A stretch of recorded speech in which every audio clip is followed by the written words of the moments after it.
Pendant longtemps, j'ai cru que pour réussir, il fallait tout inventer. Créer une idée révolutionnaire. Partir de zéro. Être l'inventeur. Je voulais laisser ma trace. Faire quelque chose que personne n'avait jamais fait. Mais cette vision m'a freiné. J'étais bloqué dans ma tête. Paralysé par l'ampleur de la tâche. Et un jour, une phrase m'a réveillé. Arrête de vouloir réinventer la roue. Et là, j'ai compris. J'étais en train de faire ce que 99% des gens font en Occident. Croire que la réussite vient de la création pure. Mais la vérité, c'est que ceux qui gagnent sont ceux qui savent optimiser. Tu veux une preuve? Regarde TikTok. Quand TikTok est arrivé sur le marché, tout le monde pensait que c'était perdu d'avance. En face, il y avait YouTube, Instagram, Facebook, tous des goats. TikTok ne pouvait pas gagner en jouant sur le même terrain. Alors ils ont fait quelque chose d'intelligent. Ils ont étudié les faiblesses de leurs concurrents. YouTube, trop long, trop sérieux. Instagram, trop centré sur les influenceurs, pas assez authentique. Facebook, dépassé, lent, fatigué. TikTok n'a rien inventé. Mais, ils ont optimisé.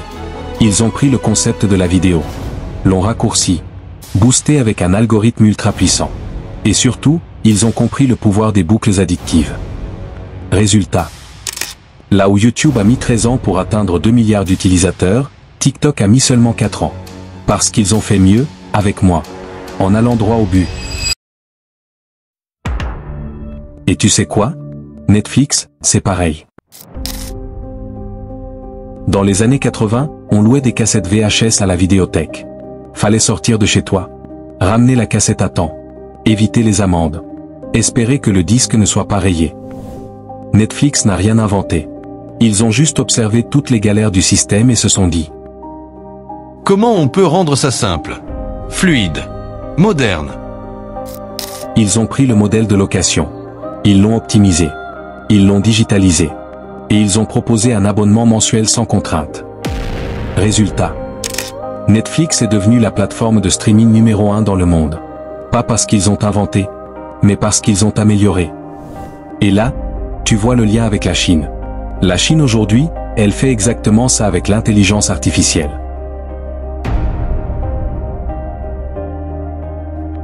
La Chine veut tuer l'intelligence artificielle américaine avec cette arme secrète.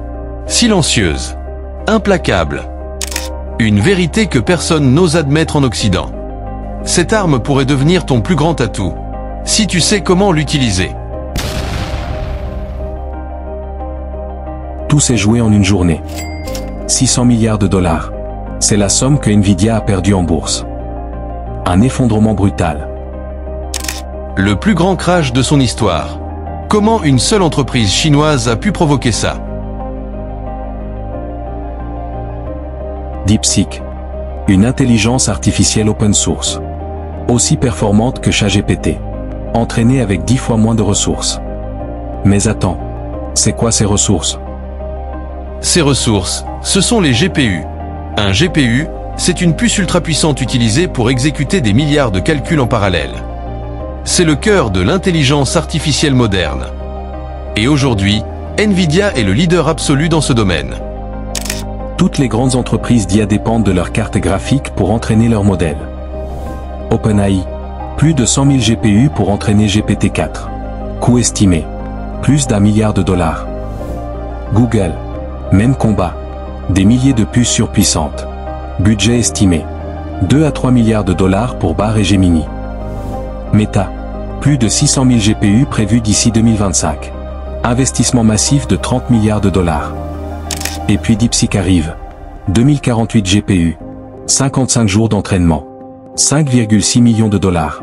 Un budget 100 fois inférieur à celui d'OpenAI. Et le plus dingue? DeepSeek n'a pas juste fait aussi bien. Ils ont fait mieux sur plusieurs benchmarks. DeepSeek égale ou surpasse GPT-4. Avec 100 fois moins d'argent. Avec 100 fois moins de puissance de calcul. Ils viennent de prouver que l'IA n'est pas une question de moyens ou d'argent, mais d'optimisation. Et là, les investisseurs commencent à paniquer. Si DeepSeek peut faire ça avec si peu, qui aura encore besoin des GPU de Nvidia? Mais aujourd'hui, Une nouvelle menace arrive. Une nouvelle menace chinoise. Une nouvelle IA. Kimi. Encore plus puissante. Encore plus rapide. Et totalement gratuite. Et c'est là que les États-Unis comprennent enfin. Leur plus grande faiblesse, ce n'est pas la puissance de calcul. Ce n'est pas l'argent. Non. C'est leur mentalité. Ils pensent qu'innover, c'est dépenser plus. Tandis que la Chine sait qu'innover, c'est optimiser ce qui existe déjà. Et là, tout bascule. Les bons artistes copient. Les grands artistes volent. Cette phrase a été popularisée par Steve Jobs. Mais elle vient de Pablo Picasso. Et elle veut dire une chose. Copier, c'est reproduire bêtement. Voler, c'est comprendre, s'approprier et améliorer. Là où certains se contentent de copier, les vrais génies prennent une idée existante et la transforment en révolution. C'est exactement ce que la Chine fait avec l'intelligence artificielle. En Occident, on valorise les inventeurs. Ceux qui partent de zéro. Ceux qui veulent créer une révolution totale. Mais ce modèle a un problème. Il est lent, coûteux. Et surtout, il ne gagne pas toujours. Pendant qu'OpenAI investit des milliards pour entraîner GPT-4, DeepSeek a pris ChatGPT, l'a étudié, l'a optimisé, avec 100 fois moins d'argent, pour un résultat identique voire supérieur. Ce n'est pas une coïncidence. C'est une stratégie. Et cette stratégie, c'est celle que les plus grands visionnaires ont toujours utilisée. Exposez-vous aux meilleures choses que les humains ont faites, puis essayez d'intégrer ces choses dans ce que vous créez. Steve Jobs encore une fois. Regarde l'iPhone. Tout le monde pense que Steve Jobs l'a inventé. Faux. L'interface graphique. Inspirée de Xerox. Le smartphone. Nokia et Palm l'avaient déjà. L'écran tactile. Ça existait depuis des années. Mais Steve Jobs a tout combiné. Optimisé. Simplifié.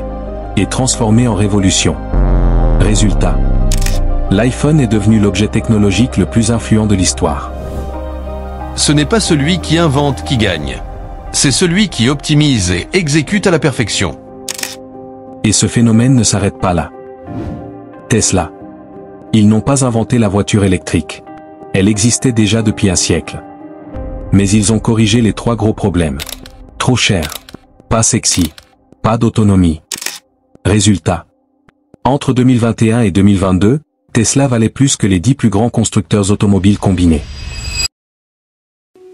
Pendant que les Américains dépensent des milliards pour créer des modèles ultra puissants, la Chine regarde, observe et optimise. Ils prennent ce qui existe, ils l'améliorent, ils l'exécutent mieux. Et c'est cette mentalité que j'ai décidé d'adopter. Arrêtez de croire que je dois partir de zéro. Arrêtez de croire que j'ai besoin d'attendre d'avoir l'idée du siècle. Non. J'ai juste besoin de regarder ce qui fonctionne et de le rendre plus rapide, plus simple, plus efficace. Ce que j'ai appris, c'est ça. Ce n'est pas celui qui invente qui gagne. C'est celui qui optimise et exécute mieux. Et si t'es honnête avec toi-même, tu le sais. Tu as déjà eu des idées brillantes. Mais tu t'es arrêté parce que t'avais pas tout le plan. Parce que tu pensais que tu devais tout réinventer. Mais t'avais juste besoin de faire comme Netflix. Ou comme TikTok. Ou comme la Chine. Observer. Améliorer. Exécuter. Tu veux aller plus vite dans ta vie ? Tu veux faire la différence? Alors fais comme eux. Sois malin. Sois stratège. Sois pragmatique. Et surtout, souviens-toi de cette image mentale. Le petit chinois dans ta tête, celui qui optimise pendant que toi tu réfléchis encore. Sois plus rapide que lui. Sois plus constant. Sois plus malin. Et tu verras, tu transformeras ta vie. Mais rappelle-toi, il n'y a que toi qui peux le faire.